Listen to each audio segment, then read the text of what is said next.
The second thing is that Krauss says nothing about the Big Bang coming out of nothing.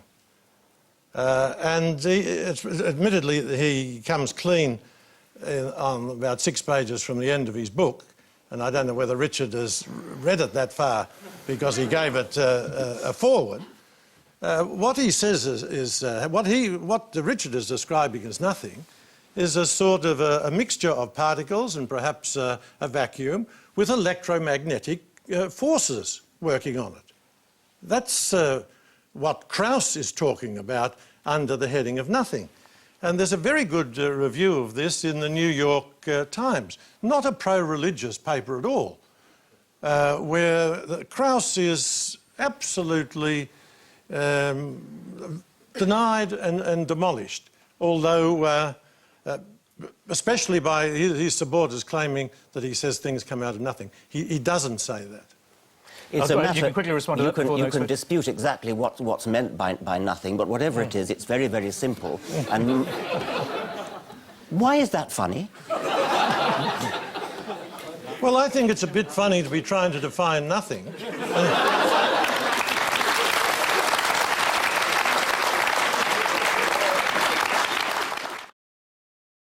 You can dispute exactly what's meant by nothing, but whatever it is, it's very, very simple.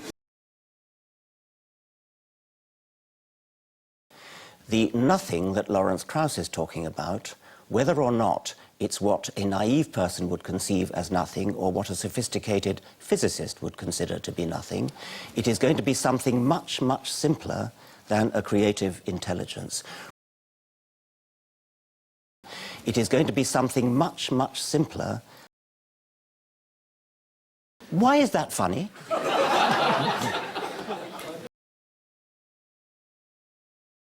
What Mr. Krauss has done here is he has equivocated on the term nothingness. He has changed the meaning of the word nothingness. When philosophers and theologians ask the question, why is there something rather than nothing? By nothing, they meant non-being. What Mr. Krauss means by nothing is a state described by quantum physics. It's a quantum physical state. And that is not nothing in the philosophical sense of the word. The vacuum state described in quantum physics is a roiling sea of energy governed by physical laws and having a rich physical structure. It is far from being nothing in the philosophical sense. So what he's done here is simply change the subject. Instead of asking, why is there something rather than non-being, he's asked, why is there something rather than just the quantum state? And then he says the universe originated out of the quantum state. But he doesn't answer the question, well, why is there a quantum state rather than nothing? What's the origin of that? Why does it exist rather than nothing? So he hasn't really addressed at all the original question. He's just changed the subject. It would be like a philosophy student I heard about once who, on his philosophy exam, was posed the question, what is time? What is time? And he answered the question by saying, time is a weekly news magazine. Well, that's true. That is true, but only if you change the definition of the word, you see. You've changed the subject. You've equivocated, and that's exactly what Krauss has done. He leaves unexplained the origin of the quantum vacuum. He never addresses the original question, which is why is there something rather than literally nothing at all, non-being.